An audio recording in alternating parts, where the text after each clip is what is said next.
Repco Home Finance, your dream home awaiting you. நம்மளுடைய subconscious மைண்டில் நம்ம எந்த ஒரு விஷயத்தை வந்து டெய்லி பழக்கப்படுத்தி வச்சிருக்கிறோமோ அது சில நேரங்களில் நம்ம கான்ஷியஸாக இல்லாத நேரத்தில் வெளியே வந்துடும். பாஜக என்ன பண்ணாங்கன்னா अम्बेडकर अम्बेडकर अम्बेडकर अम्बेडकर अम्बेडकर अम्बेडकर इतना नाम अगर भगवान का लेते तो 7 जन्मों तक स्वर्ग मिलता था. கோட்சே ஒரு தவறான செயலை செய்தவர் என்பதுதான். நீங்க பார்ப்பனர் கோட்சே என்பது செய்வதுதான். அது நீங்க கேட்கறதுல நான் சொல்லக்கூடாது. கார்ட்டூனை பாத்துருங்க. அம்பேத்கர் அவர்களை எங்க உட்கார வச்சிருக்காங்க, பின்னாடி யார் இருக்காங்கன்னு பாருங்க. இது 6 வருஷமாக குழந்தைகளுக்கு சொல்லிக் கொடுக்கப்பட்டது. கோவிலை பார்த்தால் அசிங்கமாக இருக்குன்னு சொன்னது அதே மக்களால் தேர்ந்தெடுக்கப்பட்டவர், அதே இந்து மக்களின் வாக்கை பெற்றவர். அவர் அப்படி பேசுவதே அவர் தவறு. இப்போது புதிய அறிமுகம் ஆச்சி ஹோட்டல் சாம்பார் 50 கிராம் ரூபாய் 20 மட்டுமே. நினைக்கிறது உங்களுக்கு தெரிஞ்சிருமா? நீங்க அவ்வளவு பெரிய கடவுளா? நீங்க எல்லாம் என் மனசுல என்ன சொல்றோம் நீங்க எல்லாம் சொல்றீங்களா?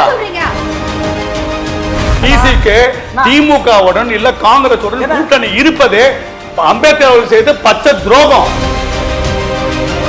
அசிங்கமான சிலைகளை பார்த்தால் இந்து கோவில் உங்க தலைவர் பேசல, அங்க உங்களுக்கு எங்க போச்சு மதச்சாரம்? அதுக்கு பதில் சொல்லுங்க. சங்கர அங்க காஞ்சிபுரத்துல ஒரு கோவில் கருவறைக்குள்ள என்ன நடந்தது? உயர் ஜாதினா என்னங்க இது கேள்வி? அப்ப ஏஎஸ்பி ல இருந்து நீங்க என்ன பண்ணீங்க? நான் ஒரு கேள்வி.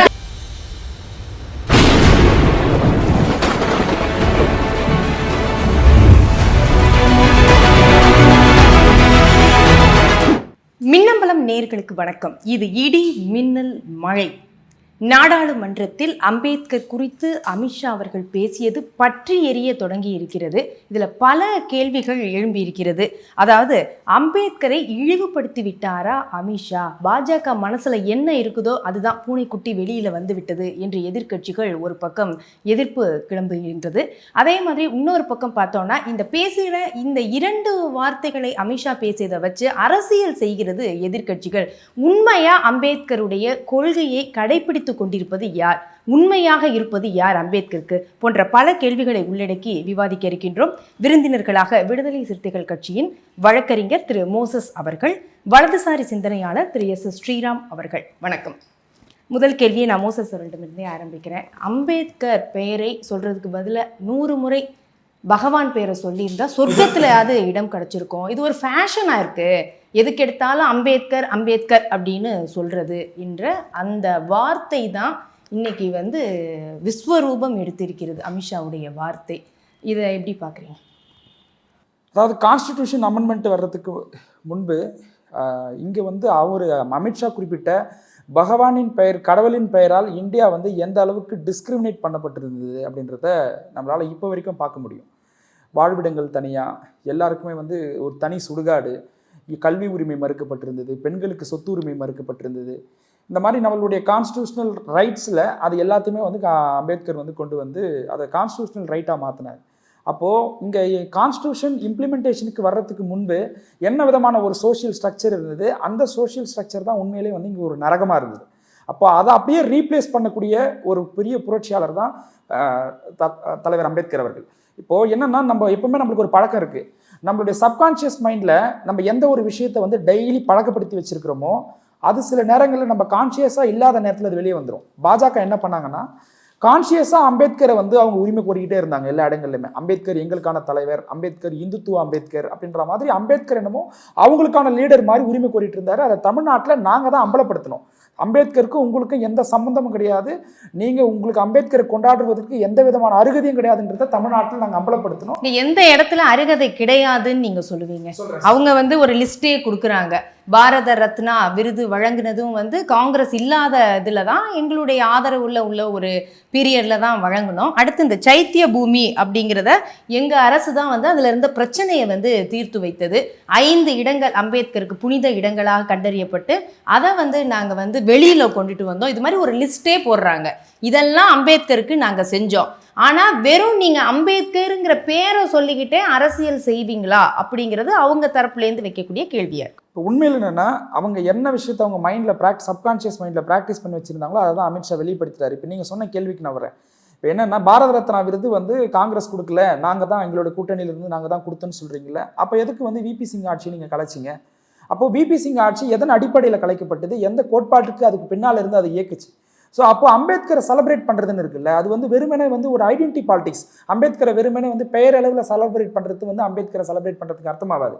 அம்பேத்கர் எங்கேயுமே வந்து தலித் கம்யூனிட்டியிலேருந்து யாராவது ஒருத்தரை வந்து நீங்கள் வந்து ஹைரார்கி போஸ்டிங்கில் கொண்டு போய் வச்சுட்டிங்கன்னா நீங்கள் வந்து அந்த கம்யூனிட்டியை எம்பவர் பண்ணதா அர்த்தம்னு சொல்லிட்டு அது ஒரு கான்செப்டாக எங்கேயுமே பேசல. புரட்சியாளர் அம்பேத்கருடைய சிறப்பு என்னன்னா, அவர் எந்த கான்செப்டை பேசினாரோ அந்த கான்செப்டை நடைமுறைப்படுத்தியிருக்கிறாரு, அவருடைய வாழ்வியல் அதை பின்பற்றி இருப்பார். அப்போ அம்பேத்கர் எந்த ஒரு கான்செப்டை தத்துவத்தை நம்மளுக்கு கொடுத்துட்டு போனார் அப்படின்னா, தலித் எம்பவர்மெண்ட் அப்படிங்கிறது இல்லை சோஷியல் எம்பவர்மெண்ட் அப்படிங்கிறது செலக்டிவிசம்னு சொல்லுவாங்க. யாராவது ஒருத்தரை நீங்கள் கூப்பிட்டு இந்த அதிகாரம் கொடுத்துட்டேன், இப்போ திரௌபதி முர்மு நான் வந்து இந்தியாவுடைய ஃபர்ஸ்ட் சிட்டிசன் பிரசிடென்ட்டாக உருவாக்கிட்டேன், அப்போ மணிப்பூரில் நடக்கக்கூடிய கலவரங்களுக்கு பின்னால் இருக்கக்கூடிய அப்போ அவங்க ரெப்ரசன்டேட்டிவாக அவங்க இருக்கிறாங்களா? இருக்க முடியுதா? மணிப்பூரில் நடந்த கலவரத்துக்கு அந்த மாநிலத்துடைய சிஎம் என்ன சொல்றாரு, நாங்கள் இதுக்கு பொறுப்பேற்றுக்க முடியாது அப்படின்ற ஒரு இடத்துல இருந்து நகர்றாங்க. அப்போ என்ன விஷயம்னா, தலித் எம்பவர்மெண்ட் சோஷியல் எம்பவர்மெண்ட்ன்றது யாரோ ஒரு நபரை நீங்க வந்து பிக் பண்ணி அவங்கள வந்து குளோரிஃபை பண்றது, அவங்கள கொண்டாடுறது அப்படி கிடையாது. இதையாவது செஞ்சாங்களா அப்படிங்கிற கேள்வி வருது இல்ல. காங்கிரஸ்ல இத்தனை காலம் காண்ட காங்கிரஸ் கட்சியா இருக்கட்டும், இப்ப எதிர்கட்சிகள் பேசுறாங்களே எல்லா மாநிலத்திலையும், தமிழ்நாட்டுல கூட அதை தானே கேட்டுக்கிட்டு இருக்கிறோம். ஆட்சியில் பங்கு, அதிகாரத்தில் பங்கு, ஒரு தலித் இந்த இப்ப வரக்கூடிய எந்த காலத்திலையும் ஆக முடியுமாங்கிறது சந்தேகம் முதலமைச்சரான திரும்ப அவர்களே சொல்றாங்கல்ல.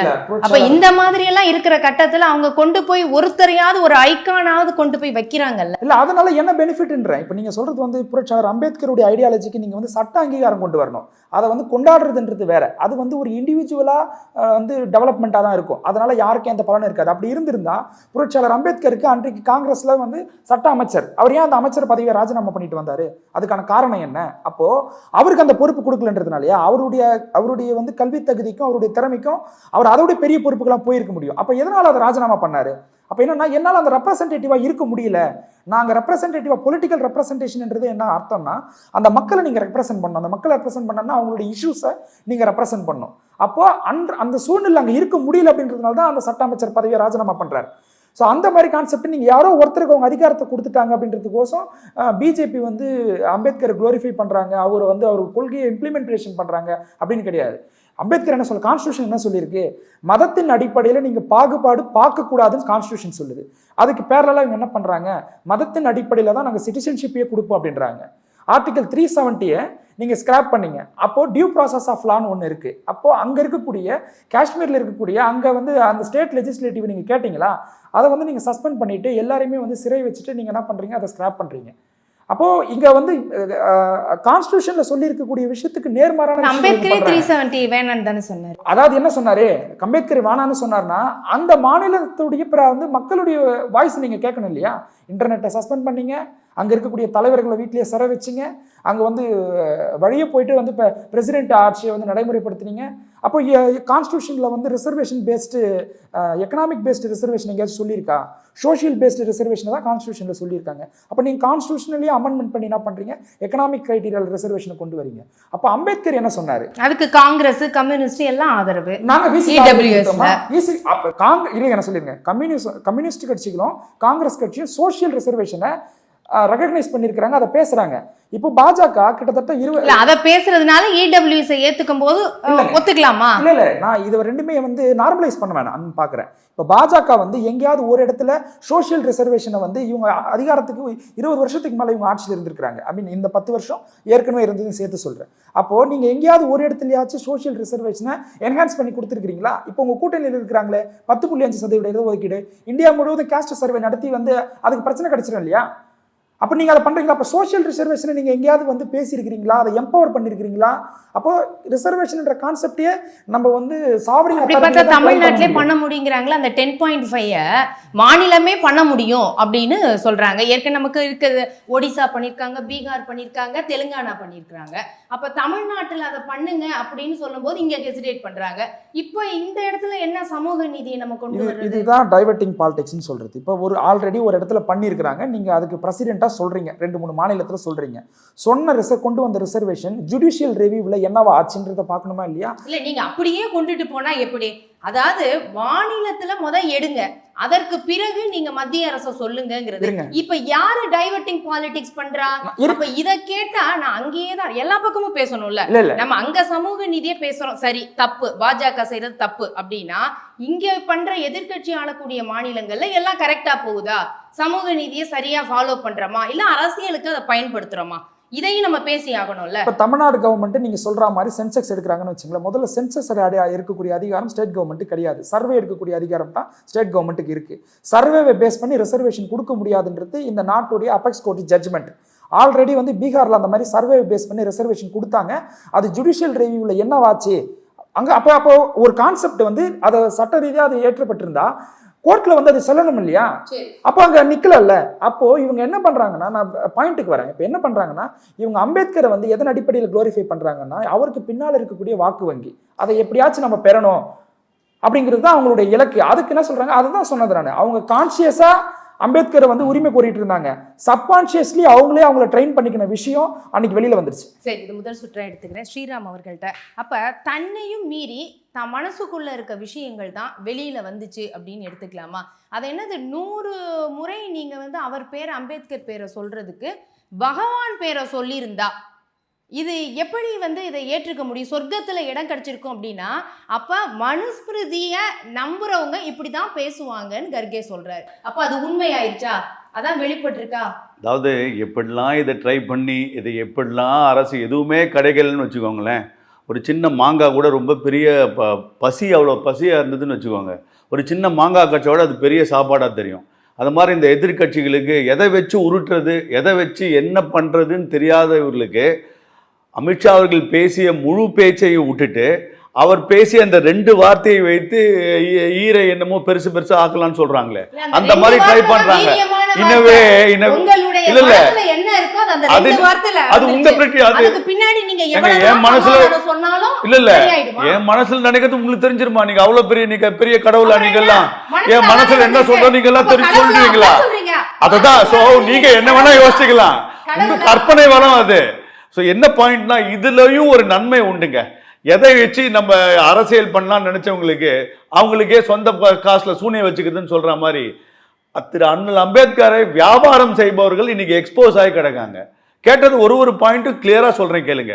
அவருக்கு நீங்க சொன்ன மாதிரி அவரை 2 முறை தோற்கடித்தவர்கள் யார்? அவரை முதல்ல கேபினெட்ல நேரு அவர்கள் கேபினெட்ல நேருவாக அவரை அப்பாயிண்ட் பண்றதுக்கு விருப்பம் இல்லை. திரு மகாத்மா காந்தி, யாருடன் திரு அம்பேத்கர் அவர்களுக்கு பல முரண்பாடுகள் இருந்தாலும் மிகப்பெரிய முரண்பாடுகள் திரு காந்தி அவர்களிடம் திரு அம்பேத்கருக்கு இருந்தது. அப்படி இருந்தும் திரு காந்தி அவர்கள் இன்சிஸ்ட் பண்ணனால தான் முதல்ல திரு அம்பேத்கரை நேரு கேபினெட்லேயே அவர் வைக்கிறார். இல்லைன்னா அம்பேத்கரை அவர் வைப்பதாக அவருக்கு ஒரு எண்ணம் கூட கிடையாது. இது பாயிண்ட் நம்பர் 1. 1954 பாரத ரத்னா வந்தது. 55 திரு நேரு கொடுப்பது நேரு, பெற்றுக்கொண்டதும் நேரு. அதுக்கப்புறம் இந்திரா காந்தி 71 கொடுத்தது மேடம் இந்திரா காந்தி, வாங்கி கொண்டது மேடம் இந்திரா காந்தி. 1990 விபி சிங் அவர்களுடைய தலைமையில பாஜகவின் ஆதரவுடன் இருக்கும் தலைமையில பாரத ரத்னா வழங்கப்பட்டது திரு அம்பேத்கருக்கு. நீங்க அம்பேத்கருக்கு என்னெல்லாம் நீங்க தவறு செய்தீங்கன்னு திருப்பி உங்களுக்கு எக்ஸ்ட்ரா உங்களுக்கு சொல்லிக் கொண்டே போறோம் மேடம். அதாவது கலைக்கப்படுவது இல்ல கொஞ்சம் இருங்க, கலைக்கப்படுவதற்கும் அங்கீகாரம் கொடுத்ததற்கும் நீங்க முடிச்சு போட முடியாது. நீங்க பண்ணல. உங்க அம்பேத்கர் எப்படி இல்ல நீங்க எல்லாரும் கொஞ்சம் இருங்க, நீங்க எல்லாரும் அம்பேத்கர் இப்படி அம்பேத்கர் அப்படின்னு சொல்றவருக்கு நாடு சுதந்திரம் ஆகி பாரத ரத்னா 31 வருஷம் கழிச்சு கிடைக்கிறத முதல்ல உங்களால ஏற்றுக்கொள்ள முடியுமா? சரி, அன்னைக்கு ஏதாவது விசிகே அம்பேத்கரை வைத்து அரசியல் செய்பவர்கள் ஏதாவது ஒரு போராட்டம் நடத்தினார்களா? இந்த காங்கிரஸ் கட்சி என்ன பண்ணுதுங்க, 2006 ஒரு கார்ட்டூன் ஒண்ணு என்சிஆர்டி புக்ல திரு அம்பேத்கர் அவரை நத்தை வேகத்தில் செயல்படுவர் என்று நத்தை மேல் அவரை உட்கார வச்சு பின்னாடி நேரு அவர்கள் பெரம்பை கொண்டு அடிக்கிற மாதிரி ஒரு பிக்சர். இதற்கு கபில் சிபல் 2012 பார்லிமெண்ட்ல மன்னிப்பு கேட்கிறார். இந்த டிசைன் பண்ணது யார் தெரியுமா? யோகேந்திர யாதவ். யார் அந்த யோகேந்திர யாதவ்? இன்னைக்கு பாரத் ஜோடோ யாத்ரான்னு ராகுல் காந்தியோட அப்படியே அன்பா போயிட்டு இருக்காரு. அவர் பண்ணதுதான் அந்த கார்ட்டூன். இது மட்டுமா? சாம் பெட்ரோட்ரா அவர் என்ன சொல்றாரு? அரசியலமைப்பு சட்டத்துக்கு அதிகமான பங்கீட்டை கொடுத்தவர் நேரு தான், திரு அம்பேத்கர் கிடையாதுன்னு ட்வீட் பண்ணி அந்த ட்வீட் அப்புறம் டெலீட் பண்றாரு. ஸோ இதுக்கு கபில் சிபல் அவர்கள் மன்னிப்பு கேட்கிறாரு. ஸோ ஒரு விஷயத்திலையும் ஏன் திரு அம்பேத்கருடைய மனைவி அவர்கள் சீதா அம்பேத்கர் அவர்கள் வீட்டை காலி பண்ண சொல்றாங்க. மும்பையில மழை காலத்துல அவர்கள் ஜப்தி பண்ணி அவர்களுடைய சாமான்கள் வெளியே வைக்கப்பட்டது. யார் என்ன பண்ணாங்க? திரு காங்கிரஸ் என்ன பண்ணிட்டு இல்ல அம்பேத்கரை வைத்து அன்னைக்கு அரசியல் பண்ணவங்க இன்னைக்கு பண்ணவங்க என்ன பண்ணாங்க? 2003 திரு வாஜ்பாய் அவர்கள் ஒரு மணிமகுடம், தன் குடும்பத்துக்கு ஏக்கரா நீங்க மணிமகுடம் கட்டிக்கினீங்க டெல்லியில, 60 ஏக்கர் 30 ஏக்கர் 40 ஏக்கர். இன்னைக்கு அம்பேத்கர் ஜெய் பீம் அப்படிலாம் டிராமா பண்றவங்க 2003 வாஜ்பாய் அவர்கள் ஒரு நிலத்தை வாங்கி அதற்கு பூஜையும் செய்து அவர் மணிமகுடம் கட்டுவதற்கு முன்னாடி அவர் ஆட்சி போதுங்க. 2004 மணிமண்டபம் கட்டுறதுக்கு 2004 வந்த காங்கிரஸ் 2004 இருந்து 2014 வரைக்கும் வாய திறக்கலங்க. அந்த மணிமகுடம் கட்டணும்ன்ற ஒரு எண்ணம் கூட இல்லைங்க. கூட இருந்த திமுக 10 வருஷமா வாஜ்பாய் வாங்குற போது அதே திமுக வாஜ்பாயுடன் கூட்டாட்சி, அங்கிருந்து வெளியில போய் காங்கிரஸோட போயிட்டு, ஏன்னா அவங்களுக்கு அப்ப தெரிஞ்சிருக்கணும் இருக்கும்போது தானே அந்த மணிமண்டபத்தை வாங்குறாங்க. எனக்கு டெலிகாம் போர்ட்போலியோ கொடுங்க, எனக்கு ஷிப்பிங் போர்ட்போலியோ கொடுங்க, அதெல்லாம் கேட்டவங்க. வாஜ்பாய் அது மாதிரி வாங்கியிருக்காரு. அம்பேத்கர் அவர்களுக்கு ஒரு சிறப்பு செய்யணும், மணிமகுடம் கட்டுங்கன்னு எங்கேயாவது ஒரு ரிக்வஸ்டாவது பண்ணாங்களா? பண்ண மாட்டாங்க. அன்னைக்கு இவங்க எனக்கு நினைவில்லை பிசிகே அப்ப ஆக்டிவ் பாலிடிக்ஸ் வந்ததும் அதை பத்திலாம் அப்பெல்லாம் கேட்கவே மாட்டாருங்க. அது அன்னைக்கு அவங்களுக்கு தேவையில்லை. அதை இன்னைக்கு 2016 நரேந்திர மோடி அவர்கள் அந்த மணிமகுடம் திருப்பி பூஜையை போட்டு 2018 கட்டி முடிச்சிருக்காருங்க. நீங்களும் குறிப்பிட்டீங்க 5 இடத்துல திரு அம்பேத்கர் அவர்களுக்கு என்னெல்லாம் சிறப்பு செய்யப்படுகிறது என்பதை. அதாவதுங்க அம்பேத்கர் அவர் என்ன சொல்றாருன்னா, உங்க அம்பேத்கரை வைத்து நீங்க வெறும் வாக்கு வங்கி செய்யறீங்க. இன்னைக்கு இந்தியாவில் அந்த சுதந்திரத்துக்கு அப்புறம் இத்தனை பழங்குடியினர் ஒடுக்கப்பட்ட சமுதாயம் இவ்வளவு பேர் இன்னைக்கு ஒரு கேபினெட்ல இன்னைக்கு கிட்டத்தட்ட 34 அமைச்சர்கள் வரலாற்று கிடையாதுங்க. நீங்க என்ன வேணா செக் பண்ணுங்க. நரேந்திர மோடி அவர்களுடைய முக்கியமான துறைகள்லாம் அவங்களுக்கு தான் போகுதோ என்னங்க? ஃபினான்ஸ் மினிஸ்டர் அவங்க நிக்கல, மக்கள் முன்பு நிக்கல. ஆனா அவங்களுக்கு ஃபினான்ஸ் மினிஸ்டர், அடுத்து எக்ஸ்டர்னல் அஃபேர்ஸ் ஜெய்சங்கர், இந்த மாதிரி தான் இருக்கு. நீங்க அதாவது நீங்க கொடுக்கவே இவ்வளவு வருஷம் கொடுக்கலன்ற கேள்வியை கேட்க மாட்டேன்றீங்க. இவ்வளவு பேரு கொடுத்திருக்கோம்னு சொன்ன உடனே பினான்ஸ் மினிஸ்டர் யாரு கொடுத்தீங்க, எக்ஸ்டர்னல் யாரு கொடுத்தீங்க? எங்க இது அதாவது நியாயமான கேள்வியா கேட்கணும்.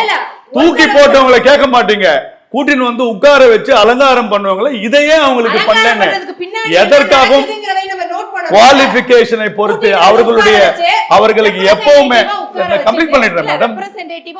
ரெப்ரசன்டேட்டிவா இல்லைங்க, வாக்கு அரசியலுக்காக அந்த வேலையை பண்றதும். சரி, உங்களுடைய வாதத்துக்கே வரங்க. இவங்க திமுகவோட கூட்டணியில் இருக்காங்கல்ல, இவர்களுடைய அந்த ஒடுக்கப்பட்ட சமுதாயத்தில் இருக்கிறவங்களுடைய ஹைரார்கி என்னங்க? திமுக இன்னைக்கு இருக்கிற அமைச்சரவையில எவ்வளவு பேர் இருக்காங்க? 2 பேர் இருக்காங்க. அவங்களுடைய ஹைரார்கி என்னங்க? யாருங்க துணை முதலமைச்சர்? வேற யாரும் துணை முதலமைச்சர் இருக்காங்க அங்க ஆளே இல்லையா? உங்களுக்கு எங்க போச்சு? அவங்க சின்னத்தில் நின்ற இவங்களுக்கு ஏதாவது ஒரு அமைச்சரவைகள் கொடுத்துருக்கலாம் இல்லையா? கூட்டாட்சி பேசிருக்கலாம்ல. ஏங்க அவங்க இவ்வளவு கூட்டாட்சி இவ்வளவு பேசுற போது உங்க பக்கம் நம்ம பக்கம் பாத்துக்கணும் இல்லைங்க? நம்ம அம்பேத்கர் பேரை வேற வச்சிருக்கோம். எதுக்கு எடுத்தாலும் முழு மூச்சு அம்பேத்கர்னு சொல்றோம். கார்ட்டூன் போட்டு அவர்களை அசிங்கப்படுத்துறோம். நீங்க இன்னும் கூட்டாட்சி இந்தியா கூட்டணின்னு சொல்றாரு திரு திருமாவளவன், அதை ஏற்றுக்கொள்ளலாமா? இதற்கெல்லாம் அவர்கள் பதில் சொல்லணுமா இல்லையா? அதுதான் என்னுடைய ஒரே கேள்வி. சரி மோசஸ், அப்ப நிறைய ஒரு பெரிய லிஸ்ட் போட்டிருக்காரு. இப்ப இந்த இடத்துல எல்லாம் அம்பேத்கரை அவமானப்படுத்தி இருக்கிறாங்க காங்கிரஸ். இப்ப அந்த கூட்டணியில தான் இன்னைக்கு போராடக்கூடிய கட்சிகள் எல்லாம் கூட்டணி வச்சிருக்கிறாங்க, எதிர்கட்சிகள். அப்ப அம்பேத்கரை வச்சு அரசியல் செய்யறது யாரு? அப்ப அம்பேத்கர்ங்கிற பேரை சொல்லிட்டே அதுல உள்ள வாக்கு வங்கியை மட்டும் குறி வைக்கிறாங்களாங்கிற கேள்வி. அதாவது பாஜக அதிகாரத்துக்கு வந்தது 1986 நினைக்கிறேன், 2 சீட் வந்திருந்தாங்க. அப்போ அவங்க அந்த பொலிட்டிக்கல் பவர் வர்றதுக்கு முன்பு பாஜக என்ன வடிவத்தில் இருந்தாங்க? 1950, 40, 30, 60 காலகட்டங்களில் அவங்க என்ன ஒரு வடிவமா இருந்தாங்க, யாரோட இருந்தாங்க? அப்போ காங்கிரஸுக்கு உள்ளவே பாஜக ஒரு குட்டி பாஜக, வலதுசாரி சிந்தனையுடையவங்களா அவங்க உள்ள இருந்தாங்க. அதுதான் உண்மை. காங்கிரஸ்க்குள்ள இருந்த சனாதனவாதிகள் ஆமா, தான் இந்த வேலையை அதுதான் உண்மை, அதுதான் உண்மை. இல்ல அதுக்கு அந்த மாதிரி ஏதாவது ஒரு கலர் போட வேண்டியதானங்க. இதுக்கெல்லாம் மனசை தொட்டு பதில் சொல்லுங்க. இவங்க இந்நேரத்துக்கு விசிக்கு திமுகவுடன் இல்ல காங்கிரஸுடன் கூட்டணி இருப்பது அம்பேத்கர் அவர்கள் செய்த பச்சை துரோகம். அவரை இழிவுபடுத்திய ஒரு காங்கிரஸ் கட்சியோட இந்தியா கூட்டணின்னு சொல்வது எவ்வளவு பெரிய துரோகம் அம்பேத்கர். நான் சொல்ற விஷயம் என்னன்னா, பாஜக பொலிட்டிக்கல் பவருக்கு வந்தது 1986ல இருந்தாலும் அவங்க என்ன வடிவமா இருந்தாங்கன்னா, காங்கிரஸுக்குள்ளவே ஒரு குட்டி பாஜகவா ஒரு வலதுசாரி சிந்தனையுடைய பாஜக காங்கிரஸ்ல தான் இருந்தாங்கன்னு சொல்றேன். எப்படி சொல்றேன்னா, ஏதோ எனக்கு தோன்ற விஷயத்தை நான் இந்த சொல்ல ஃபேக்சுவலா பேசுவோமே.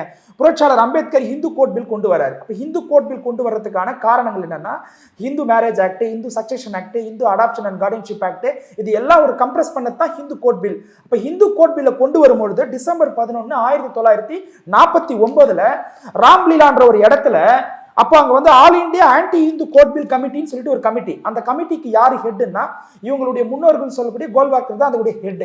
அப்ப அந்த இடத்துல என்ன சொல்றாங்கன்னா, புரட்சியாளர் அம்பேத்கருடைய உருவமும் அங்க எரிக்கப்படுது. அம்பேத்கருடைய உருவமும் மட்டும் கிடையாது, நேருடைய உருவமும் எரிக்கிறாங்க. அப்ப அம்பேத்கர் என்ன சொல்றாங்கன்னா, அந்த கமிட்டியில இருந்தவங்க RSS உடைய முன்னணி தலைவர்கள், அம்பேத்கர் ஒரு தீண்டத்தகாதவர், அவர் எப்படி இந்து மக்களுக்கான ஒரு சட்டத்தை ஏற்ற முடியும் அப்படின்ற கோரிக்கை வைக்கிறாங்க. இந்து மக்கள் மீது, இந்து மதத்தின் மீது அம்பேத்கர் அணுகுண்டை வீசுகிறார் வச்ச கோரிக்கை அவங்க தான் சொல்றாங்க. அந்த மாதிரி அப்ப அம்பேத்கர் மீது அந்த மாதிரி ஒரு ஸ்ட்ராங்கான அக்யூசேஷன் வச்சாங்கல்ல. அப்போ ஒருவேளை நான் ஒன்று சொல்றேன், இவங்க அம்பேத்கர் வந்து நேரு வந்து அம்பேத்கரை இக்னோர் பண்ணாரு அப்படின்னா, அவர் இந்து கோட் பில்லை வந்து இன்ட்ரடியூஸ் பண்றதுக்கு அலோவ் பண்ணியிருக்க மாட்டாரு. ஒரு மினிஸ்டருக்கு அப்ரூவல் வாங்கினா மட்டும்தான் அதை வந்து இன்ட்ரடியூஸே பண்ண முடியும். அப்போ இந்த இடத்துல அப்போ அங்கே ஒரு எதிர்ப்பு தெரிவிச்சாங்கல்ல, புரட்சியாளர் அம்பேத்கருக்கு ஒரு எதிர்ப்பு தெரிவிச்சாங்கல்ல, அவங்க என்ன வடிவத்தில் இருந்தாங்க? அப்போ அவங்க காங்கிரஸுக்குள்ளே ஒரு பிரிவா இருந்தாங்க. பாஜகன்றது ஒரு பொலிட்டிக்கல் எம்பவர்மெண்ட் எப்போ 80க்கு அப்புறமா தான் அவங்க வந்து அரசியல் அதிகாரத்துக்கு வராங்க. ஆனா அம்பேத்கர் பேர் நீங்க உச்சரிக்க கூடாது, நீங்க உச்சரிச்சா நரகத்துக்கு தான் போவீங்க, நீங்க வந்து எப்படின்ற ஒரு கான்செப்ட் உள்துறை அமைச்சர் சொல்றாரு. ஒரு உள்துறை அமைச்சருடைய வேலை என்ன? கான்ஸ்டிடியூஷனை ஏற்றின அம்பேத்கரோட பேரை நீங்க எல்லாரும் உச்சரிங்க, நீங்க அம்பேத்கர் பேரை தான் உச்சரிக்கணும்னு சொல்ல வேண்டிய இடத்துல இருக்கிறவரு பேரை உச்சரிக்காதீங்கன்றாரு. அப்ப இவங்களுடைய யாருடைய வாரிசு அப்படின்னு சொல்லவே இல்லையே. இதெல்லாம் தான் உங்களுடைய கற்பனை வளத்தை நீங்க ஓட விடுறீங்க. நீங்க என்ன அந்த கற்பனை வளத்துக்கு நீங்க தான் பதில் சொல்லுங்க. இதுக்கெல்லாம் பதில் வராது.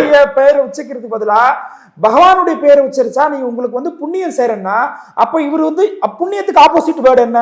புண்ணியம்னா எங்க போவீங்க? சொர்க்கத்துக்கு போவீங்கன்னு சொல்லுவோம். அப்போ அம்பேத்கர் பேரை உச்சரிச்சா நீங்க நரகத்துக்கு போவீங்கன்ற மீனிங் தான் அது. அதுக்கு என்ன தனியா வந்து டிக்ஷனரியில நம்ம அர்த்தம் கண்டுபிடிக்கணும். சோ அதனால நான் சொல்லிடுறேன், ஒரு பாயிண்ட் தான் இவருக்கு அது பதில் சொன்னோம். என்னன்னா, மகாத்மா காந்தியை படுகொலை செஞ்ச கோட்சே பார்ப்பனரை ஒரு தேச பக்தர் அப்படின்னு சொல்லிட்டு இவங்களுடைய பாஜகவை சேர்ந்த MP தானே உள்ள பேசினாங்க. அது கட்சி ஆமோதிச்சுதா? கட்சி அதுக்கு ஆமோதிச்சுதா? தனிநபர் நீங்க எல்லாம் பேசுற போது எங்க ஆதவர்ஜனா பேசுறதெல்லாம் தனிநபருடைய கருத்து. அதேதான் அந்த MP மேலே நடவடிக்கை எடுத்தாச்சு. இங்க பேசக்கூடாது அந்த மாதிரி கண்டனம் தெரிவிச்சாச்சு. பிரதமர் அவரை மன்னிப்பு கேட்க வச்சிருக்கிறாரு. உங்கள் ஆதவர்ஜனா பேசும்போது எப்படி அது தனி ஒப்பீனியன் ஆகுது? அந்த மாதிரி தான் அந்த சஸ்பென்ஷன் பண்ணணும். அவங்க MP பதவியில இருந்து நீங்க சஸ்பென்ஷன் பண்ணிருக்கணும். ஆனா பண்ணீங்களா? பேசக்கூடாதுன்னு சொல்றது ஒரு நடவடிக்கை. இது என்ன ஒரு புது வடிவமான நடவடிக்கையா இருக்குது? பேசாதீங்கன்னு சொல்றது சொல்றோம். அப்ப காந்தியடிகளே ஒருத்தர் பேசும்போது என்ன நடவடிக்கை அப்படின்னு கேக்குறது கரெக்ட் தானே? அப்ப உங்க மனசுக்குள்ள என்ன இருக்குதோ அதை அவர் பிரதிபலிச்சிருக்காரு, அமைதியா இருப்பீங்களா? அப்போ சனாதனத்தை ஒழிப்போம்னு ஒரு டெப்டி சீஃப் மினிஸ்டர் பேசலாம். ஒரு இந்து மதத்தை ஒழிக்கலாம்னு ஒரு டெப்டி சீஃப் மினிஸ்டர் பேசலாம். அது கூட இருக்கிறவங்க எல்லாம் அதுக்கெல்லாம் சரின்னு சொல்லலாம். கோட்சே ஒரு தவறான செயலை செய்தவர் என்பதுதான். கோட்சே என்பது செய்வதுதான். அது நீங்க கேட்கறதுல நான் சொல்லக்கூடாது. யாரா இருந்தாலும் ஜாதியை எதிர்ப்பாங்களா? ஆனா இன்னும் ஜாதியை பற்றி திருப்பி சொல்லி காட்டுவாங்களாம். அவரோட அப்பா யாரு? இந்து மகாசபா யாரு? இவரோட சோம்நாத் சாட்டர்ஜி அப்பா தாங்க, அவர் தாங்க. கேளுங்க யார் எடுத்துட்டு வந்தாங்க என்னன்னு. நான் கேட்கிற சிம்பிள் கேள்விங்க. இவ்வளவு பெரிய தவறுகளை செய்து காங்கிரசுடன் கூட்டணி இருப்பது, அம்பேத்கர் பெயரை சொல்லி அரசியல் செய்பவர்கள் ஒருத்தர் கூட காங்கிரஸ் பக்கம் நிக்க கூடாதுங்க. அப்படி நின்றார்கள் என்று சொன்னால் வாக்கு வங்கிக்கு மட்டும்தான் அவங்க நிக்கிறாங்க, வேற எதுக்காகவும் இல்ல. இத்தனை சிறப்பா செஞ்சிருக்கு திரு அம்பேத்கர் அவர்களுக்கு. இதுக்கு மேல என்ன செய்யணும்? கோட்பாடுக்கு என்ன பண்ணீங்கன்னு அவங்க வெரி குட். அம்பேத்கரை நீங்க வந்து புகழ்ந்து ஆமா, உங்களுக்கு அதுவும் சொல்லிட்டேனே. கோட்பாடுக்கு நீங்க எங்க உங்களுக்கு அதையும் சொல்லிட்டேங்க. இது அப்படியே நான் திரும்ப கேக்குறேன். இந்த மாதிரியான ஒரு ஒரு 2 பேருக்கு கொடுக்கறது ஒரு சாதி அடிப்படையில கூட நீங்க ரெப்ரசன்டேட்டிவாவது அந்த இடத்துல உட்கார வைக்கிறாங்கல்ல, அது மூலமா அந்த மக்கள் முன்னேறது கிடைக்குது இல்ல. இந்த ஒரு சமூக நீதி இருக்குதா இங்க எதிர்கட்சிகள் கிட்ட? அப்ப நீங்க யாரு அம்பேத்கர் அப்படின்னு சொல்றது எந்த இடத்துல அடி வாங்குது? எல்லா ஹைரார்கி போஸ்டிங் யூனியன் கவர்மெண்ட்ல இருக்கக்கூடிய செக்ரட்டரிஸ்ல யார் அதிகமானவர்கள் இருக்கிறாங்கன்னா எல்லாருமே வந்து கிட்டத்தட்ட 95% மேல் பார்ப்பனர்கள் இருக்கிறாங்க, ஃபார்வர்ட் கம்யூனிட்டி இருக்கிறாங்க. வைஸ் சான்சலர்ஸ் எடுத்துக்கங்க, அதுக்கப்புறமா நீங்க வந்து எல்லா ஐஐடியில் எடுத்துங்க, ஐஐஎம்ல எடுத்துக்கங்க, இந்த மாதிரி எல்லா விதமான டைரக்டர்ஸ், இந்த மாதிரி உயர் பொறுப்பில் இருக்கக்கூடியவங்க எல்லாருமே 80 to 90% மேல யார் இருக்கிறா? ஃபார்வர்ட் கம்யூனிட்டி இருக்கிறாங்க. அப்போ இங்க ரிசர்வேஷன் ப்ராப்பரா இம்ப்ளிமெண்ட் பண்ணிட்டு இருக்கா? அவங்களுடைய ரெப்ரசன்டேட்டிவா நீங்க ஒரு ஆளை கூப்பிட்டு போய் நாங்க எம்பவர் பண்ணிட்டோம், அதிகாரம் கொடுத்துட்டோன்னு சொல்றீங்கல்ல, அவங்க உண்மையிலேயே வந்து ரியல் ரெப்ரசன்டேட்டிவா இருக்கிறாங்களா இல்ல சும்மா ரியல் ரெப்ரசன்டேட்டிவா இருக்கிறாங்களான்றத நம்மளுக்கு டேட்டா சொல்லுது, நான் சொல்லல, டேட்டா சொல்லுது. ஆர்டி கொடுத்தது யாரு? கவர்மெண்ட் தானே கொடுத்துருப்பாங்க. அப்போ அந்த பொலிட்டிக்கல் ஹைரார்கி போஸ்டிங்ல ஏன் எல்லாரும் ஓபிசியால வர முடியல, எஸ்சி எஸ்டியால வர முடியல? அப்ப அந்த இடத்துல யார் இருக்கிறா? கிட்டத்தட்ட 75 வருஷத்துக்கு மேல கான்ஸ்டிடியூஷன் இம்ப்ளிமெண்டேஷன் ஆயிடுச்சு இல்ல. அப்ப நீங்க அதை சக்சஸ் பண்ணிருக்கீங்கல்ல, இப்போ வரைக்கும் பண்ண முடியலையே. அப்ப அதிகாரம் யாருக்கிட்ட இருக்கு?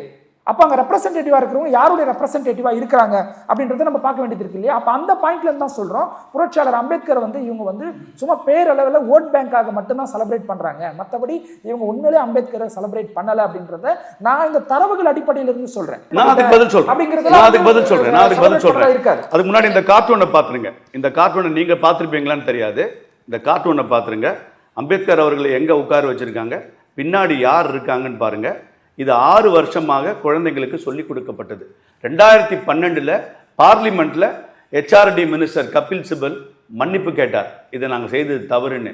இதுதான் காங்கிரஸ் அம்பேத்கர் அவர்களுக்கு செய்யும் மரியாதை. இதில் கூட்டணி இருப்பது அன்பருடைய கட்சி. நான் என்ன சொல்றேன், இவர் டாப் செக்ரட்டரி. ஒரு நிமிஷம், ரொம்ப சிம்பிளா கேட்கிறேன். இப்போ ஒரு கார்ட்டூனை காட்டி அந்த கார்ட்டூன்ல இதெல்லாம் எக்ஸ்பிளைன் பண்றாருல, நான் சிம்பிளா கேட்கிறேன், அந்த கருத்திலே உடையவங்களே வந்து ஒரு பொலிட்டிக்கல் பவரா இருக்கிறது யாரு இருக்கிறா? இப்ப நீங்க உங்களுடைய பதில் என்ன இருக்கு? நீங்க என்ன அவங்க மேல வந்து நடவடிக்கை எடுக்க சொல்லி நீங்க வந்து போராட்டம் நடத்துறீங்க? கிடையாது. அப்போ இவங்களுடைய நீங்க தான் ஆட்சியில் இருக்கீங்க, யூபிஏ தான் காங்கிரஸ் இருக்கிற சனாதனவாதிகள் இத பண்றாங்கன்னு சொன்னா அந்த சனாதனவாதிகளை கூட கட்டுப்படுத்த முடியலையா காங்கிரஸால? அப்ப இருந்த காங்கிரஸால முடியலன்றது அதுக்கு பதில் என்ன தெரியுமா? முடியல. இல்ல அத நீங்க அப்படி பிரிச்சு பாத்துட்டு அப்புறம் எப்படி காங்கிரஸ் பின்னாடி போறீங்க? அப்ப ஏன் பின்னாடி போறீங்க? காங்கிரஸ் தான் பண்ணுச்சுன்னு சொல்றீங்க. இந்த மாதிரி விஷயத்துக்கு காங்கிரஸ்க்குள்ள இருக்கக்கூடிய சனாதனவாதிகள் பண்ணாங்கங்கறீங்க. அதை எப்படி பிரிச்சு பார்க்க முடியும்? இது வந்து ரெட்ரோஸ்பெக்டிவ் எஃபெக்ட்டுங்க. இப்ப ராகுல் தலைமையில் இருக்கக்கூடிய காங்கிரஸ்ன்றது வந்து வேற காங்கிரஸ். அன்றைக்கு இருந்த காங்கிரஸ், அன்னைக்கு பிஜேபி ஒரு கட்சி இல்லங்க. அதாவது அன்னைக்கு பிஜேபி கிடையாது. பொறுப்பேத்துக்க முடியாது. ஆமா, இன்ன வரைக்கும் அதாவது நீங்க ஆமா கரெக்ட். எல்லாம் நாங்களே எல்லாத்தையும் பண்ணி நீங்க எதை வேணா பண்ணிட்டு போவீங்க. இது எல்லாம் பிரதமர் மோடி மேல உங்களுடைய கோவத்தை காட்டுவீங்க. சார் பிரதர் சொன்னார் இல்லைங்களா, முக்கியமான சீஃப் செக்ரட்டரி போஸ்ட் எல்லாம் மேல் மட்டத்தில் இருக்கலாம். ஒரு மினிமம் அந்த சீஃப் செக்ரட்டரி பொசிஷன் வரதுக்கு 30 வருஷம் ஆகுதுங்க. நேற்று இன்னைக்கு வர முடியாது. Chief secretary Tamil Nadu chief secretary கேடருக்கு வர்றதுக்கு 25 வருஷம் ஆகணும். அப்ப 30 வருஷம் முன்னாடி யாருங்க ஆட்சியில் இருந்தாங்க? அதே காங்கிரஸ் தானே. அவர்கள் செய்த இத்தனை ஆண்டு கொளறுபடிய இனிமே தானே சரி செய்ய வேணும். இப்ப மட்டும் நீங்க வந்து பிரதமர் மோடி மேல எல்லாரும் செக்ரட்டரியா இருக்காங்கன்னா அப்பாயிண்ட் பண்ண ஒரு காங்கிரஸ், அன்னைக்கு போய் அம்பேத்கர் இன்னைக்கு பேசுறாங்களே, ஆப்வியஸா அப்படித்தானுங்க வரும். அப்படித்தான் வருது. 30 வருஷம் ஒரு செக்ரட்டரி ஆகணும்னா இல்ல நீங்க டைரக்டா சொல்லுங்க, யாராவது ஒரு உயர் ஜாதி, இவர்கள் சொல்லும் உயர் ஜாதியில டைரக்டா வந்து செக்ரட்டரியில உட்கார்ந்து இருக்காங்களான்னு கேளுங்க. இல்ல, எல்லாரும் கீழ இருந்து மேல வந்தவர்கள் தான். நேத்து ராஜினாமா பண்ற வைக்கிறாங்க, இன்னைக்கு அவர் வந்து தேர்தல் ஆணையரா வர்றாங்க. இதுல என்ன rules and regulation? Naveen Chawla பத்தி கேட்டீங்களா இல்லையா? நவீன் சாவ்லா பர்சனல் செக்ரட்டரி சோனியா காந்தி அவர்களுக்கு பர்சனல் செக்ரட்டரியா இருந்தவர். அவரை டைரக்டா கூட்டின்னு வந்து அவரை வந்து எலெக்ஷன் கமிஷனர் அப்படிங்க யாராவது போட்டிருக்காங்களா? யாருமே இல்லையாங்க. எல்லாரும் ஜெனுவினா டெமோக்ராட்டிக்கா யாருக்கு எலிஜிபிலிட்டி கான்ஸ்டிடியூஷனுக்கு உட்பட்டு உட்பட்ட வெளியில இருந்து போட்டவங்க எல்லாம் நீங்க கேள்வி கேட்கல. யாரு இம்பார்ட்டன்ட்டோ யாருக்கு அதுக்கு தகுதி இருக்கோ அவர்களுக்கு அந்த தகுதியை கொடுக்கறாங்க, அந்த பொசிஷனை கொடுக்கறாங்க.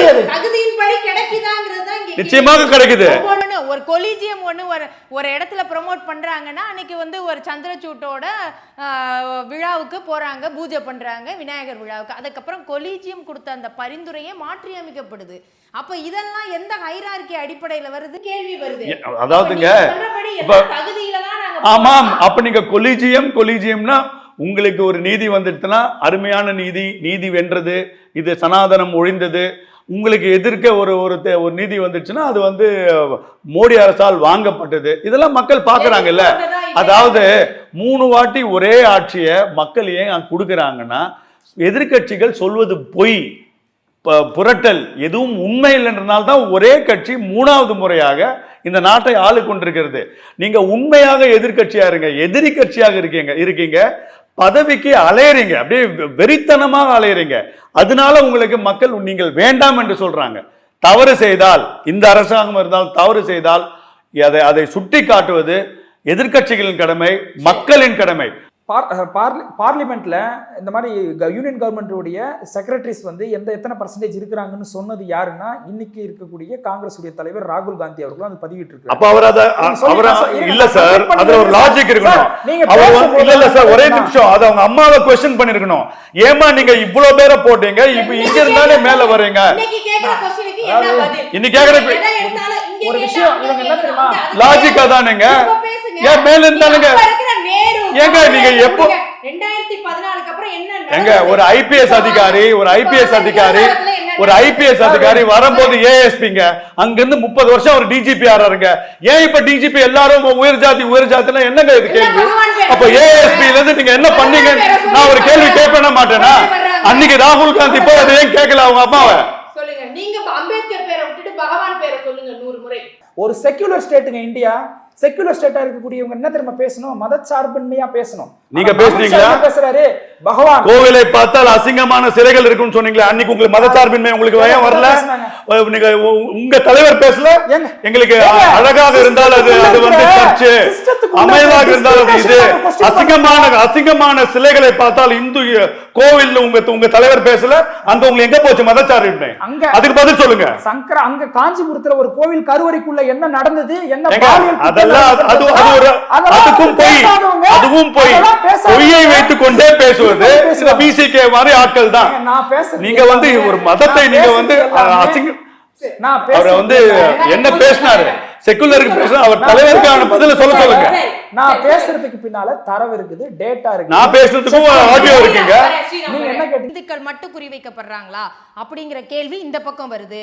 இன்னொன்னு, ஏன் சிறுபான்மை கான்ஸ்டிடியூஷனே வந்து மதச்சார்பின்மையா இருக்கணும், பொதுவானதா இருக்கணுங்கிற இங்க நீங்க முஸ்லீம்னு ஏன் பாகுபாடு காட்டுறீங்கன்னு அந்த பக்கம் இருக்குது. இவங்களுக்கு ஒரு நோக்கம் இருக்குதுங்க. என்ன தெரியுமா, எங்கெல்லாம் மக்கள் மன்றம் இருக்குதோ, அது பார்லிமெண்டா இருந்தாலும் சரி, மின்னம்பலம் ஆபீஸா இருந்தாலும் சரி, கருத்து போய் மக்கள் கிட்ட சேர்ந்துடக்கூடாது, இன்டரப்ட் பண்ணிக்கிட்டே இருப்பாங்க. நான் கேட்க வர விஷயம் என்னன்னா, நீங்க வந்து செக்யூலர் ஸ்டேட்னு சொல்றீங்க. செக்யூலர் ஸ்டேட்டுடைய ரெப்ரசன்டேட்டிவா இருக்கக்கூடிய ஒரு உள்துறை அமைச்சர் மத ரீதியா பேசுறதுன்றது தப்பு. அதுவும் புரட்சியாளர் அம்பேத்கரை இழிவுபடுத்தி பேசுறது அது உங்க தலைவருக்கும் அது ஒரு கட்சி நடத்தும் தலைவருக்கும் தெரியணும். கோயிலை பார்த்தால் அசிங்கமான சிலைகள் சொல்றது அவர் பேசிருக்க கூடாது. அப்ப மட்டும் உங்களுக்கு தோணலையா? அதுக்கான பதில் எனக்கு வேணுங்க. நீங்க அமித்ஷாவை நீங்க குற்றம் சாட்டுறீங்கல்ல, இதுக்கு பதில் சொல்லுங்க. அப்ப விசிகேவை, அதாவது எங்களுடைய தலைவர் ஒரு இந்து மதத்தில் இருக்கக்கூடிய ஒரு நபர் இல்லங்க, அவரோட வீடியோ பாருங்க, எல்லாமே தவறுகள், தவறான விஷயம். அந்த மதத்துக்குள்ள இருக்கிற டிஸ்கிரிமினேஷனை அவர் கொஸ்டின் பண்றாரு. எங்களுக்கு இந்த பிரச்சனையா இருக்குதுன்னு சொல்லி கேட்கிறாரு. இதுல என்ன தப்பு இருக்கு? நீங்க வந்து அவ்வளவு வந்து இந்து மதத்தின் மீது எம்பியாவும் அவர் இருக்கிறாருங்க போது அங்க இன்னமும் क्वेश्चन இந்துக்கள் ஓட்டுல தான் வின் பண்றாரு. உள்துறை அமைச்சரா அமித்ஷா பேசுறதுதான் வந்து இங்க பிரதிபர் ஒரு ஆர்எஸ்எஸ் காரனா ஒரு மீட்டிங்ல பேசியிருந்தா கூட அது வந்து அவருடைய கருத்தா போயிருக்கும். நாடாளுமன்றத்துல உள்துறை அமைச்சரா இருந்துகிட்டு மக்களால் தேர்ந்தெடுக்கப்பட்டவர் இந்த மாதிரி பகவான் பேரை சொல்லணும்னு ஒரு மதத்துக்கு பேசுறதுதான் அங்க சர்ச்சையாக மாறிக்கொண்டிருக்கிறது. மக்களால் தேர்ந்தெடுக்கப்பட்ட திருமாவளவன் அவர்கள் தான் கோவிலை பார்த்தால் அசிங்கமாக இருக்குன்னு சொன்னது. அதே மக்களால் தேர்ந்தெடுக்கப்பட்டவர், அதே இந்து மக்களின் வாக்கை பெற்றவர், அவர் அப்படி பேசுவதே அவர் தவறு. இதுதான் மிகப்பெரிய தவறு. அது தவறு இல்ல, இதுதான் மிகப்பெரிய தவறு. அது தனியாக பேசுவோம். ஆனா அம்பேத்கருடைய அந்த கான்ஸ்டிடியூஷன் அரசியல் அமைப்பை மதித்து நடக்க வேண்டியது அப்படிங்கிறது தான் நம்முடைய இறையாண்மையை காக்கக்கூடியதாக இருக்கும். அதை அவரை அவமதிப்பது கிடையாது, அரசியல் அமைப்பை அவமதிப்பது அதற்கான விலை யாராக இருந்தாலும் கொடுக்க வேண்டி வரும். விருந்தினர்களுக்கு நன்றி, வணக்கம்.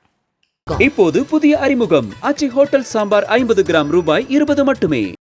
Repco Home Finance, your dream home awaiting you. மின்னம்பலம்.com தமிழின் முதல் மொபைல் பத்திரிகை.